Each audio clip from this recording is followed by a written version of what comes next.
Howdy folks, it's your friend Fishing with Dom.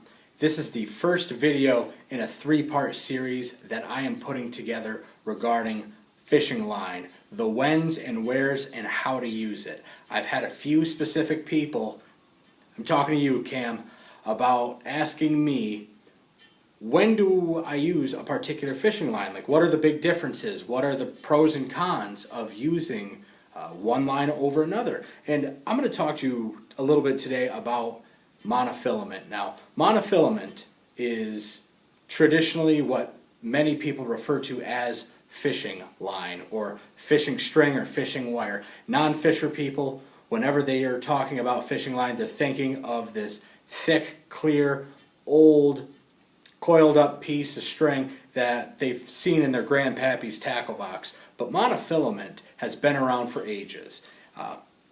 Filament meaning strand or piece thereof, mono meaning one, refers to the name and creates it to be monofilament. One single strand of line, of matter, connecting your rod and reel to that fish jumping at the end that you're probably going to land with it. Now, with monofilament, it's made out of nylon. So the initial properties of what the line is constructed of denotes how and when you should fish it properly. There's a lot of stretch with monofilament.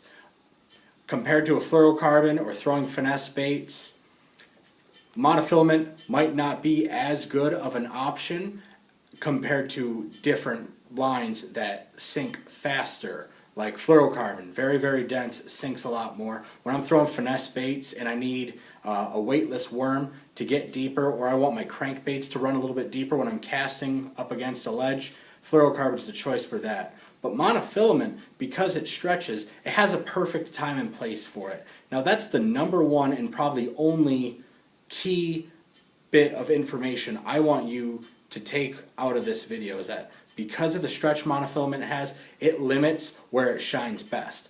On top water, monofilament works very, very well, because when that bass or whatever fish you say it is comes up and strikes your plug or buzzbait or whatever, when you go to set that hook, the stretch allotted between your bait and your rod tip is going to give a little bit of resistance towards the fish's favor, which gives them a split second longer of time so they'll be hooked up better.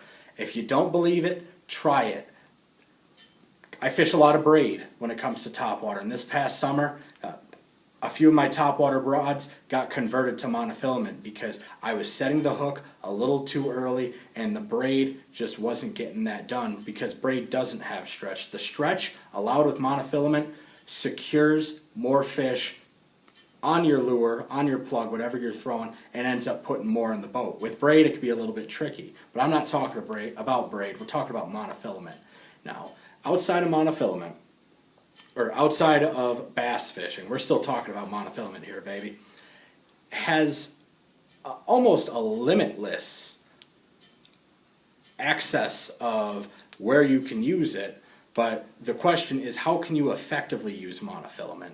When I am targeting large catfish in Michigan, or even large saltwater game when I'm out on the ocean, my leader, a lot of the time, it's going to be monofilament because the stretch gives it some shock. But if I'm fishing around heavy cover, like around logs, around metal, around whatever debris might be in the river that I'm looking for catfish in, the monofilament leader allows me to get that bait a little bit closer up to spots of cover that might be susceptible to nick my line. If I was fishing straight braid up next to logs or around metal, if it's an industrial river, that line might get nicked and chances are it's going to result in a break-off. With monofilament, it's thick. It's really, really tough. For leaders for catfish, especially leaders with pike and muskie and salmon too. I'm one of the few guys I know in my group of friends that fishes with a monofilament in the rivers, because that extra stretch means that fish is still connected tightly and he's got a little bit more wiggle room to where he can go downstream a little bit and still not be pulling any line off of my reel. So it's a game of tug and war pretty much, and using that stretch to your advantage. Traditionally, monofilament is what most people use. You can jig for walleyes with it. You can cast plastics and jigs. You can live bait fish with it. It works perfectly for panfish. You know, not a whole lot goes into the science of pan fishing as far as line and whatnot, unless you're fishing very, very deep. But that brings me to my next point. If you're fishing deeper water, because monofilament has a stretch, it's a no-go for me, Chief. That's a big no. But if you are topwater fishing, especially for bass, this is where it shines in my personal arsenal of tackle gear. Topwater, that extra stretch works very, very well for you. And monofilament has a dang near neutral buoyancy. Some people say it sinks very, very slowly, and if it does sink very slowly, it sinks very, very slowly. Now, you'll throw your plug, work it back to the boat, and because that line is floating, it's not going to hinder the action of your popper or whatever it may be going across the water, unlike a fluorocarbon. So line density, that's something you need to think about in the future. But if you're out there all day fishing with the same rod, fishing with monofilament that might not be the best, it might be discounted line, old line especially, mono, because it's nylon, has the tendency to absorb some water. Now, exactly how much water can a line absorb, I don't think anybody's going to know that unless you're a molecular physicist of some sort. But just keep that in mind when whether you're using a spinning outfit or a bait caster, your line coming in, if your line feels like it's a little bit heavier after a few hours worth of use, just keep that in mind. It could be hindering the action of your bait. It'll still stretch, but it might sink just a little bit because it'll absorb the water. Mono, tried and true, it stood the test of time. It has a place. I'm sure everybody watching this has fished with monofilament at least once in a lifetime. It's the stuff you see for $1 in discount bins. It's the most common fishing line out there on the market and in culture when we think about what fishing line truly is. Now, my favorite fishing line, I'm a big Berkeley guy. I love trilene.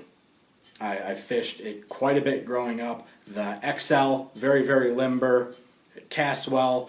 I use the XL when it comes to smaller diameter monofilaments or anything up to the 10 or so. If I'm salmon fishing and I am deciding to go with a monofilament, I use a 14-pound trilene XT. The XT means it's extra tough. It's got this coating to it. So when you're fishing it around rocks and wood or other things that might nick up your line, it's going to hold up. But it's not going to have the limp tendencies as the trilene XL. Now those are two of my all-time favorite monofilaments, but trilene sensation, fantastic knot tying properties. Stren super knot, since we're on the topic of good knot tying, I love Stren super knot. It holds up very, very well. It's a solid monofilament. Cajun line, the red fishing line, works very, very well. I've caught a lot of salmon with that over the years. But I fished Maxima, Stren, Mason tackle, trilene, all sorts of different monofilaments over the years, and some are better than others. But if you have a monofilament that you personally like, let me know in the comments section below. Maybe I can give it a shot. I've never fished with any Sunline or Gamma. I've never fished any Gamma or Sunline, or there's so many different line companies out there. When it comes to monofilaments, hey, it's affordable as it is to go out there and buy a box of something that I know will work, and it's done the job for me over the years when I've needed it to. But thank you for watching. If you have any comments, questions, or suggestions, please let me know below, and I will catch you in the next episode of Fishing with Dom. You be sure to take it easy, have a great day, and enjoy the fishing. Bye-bye.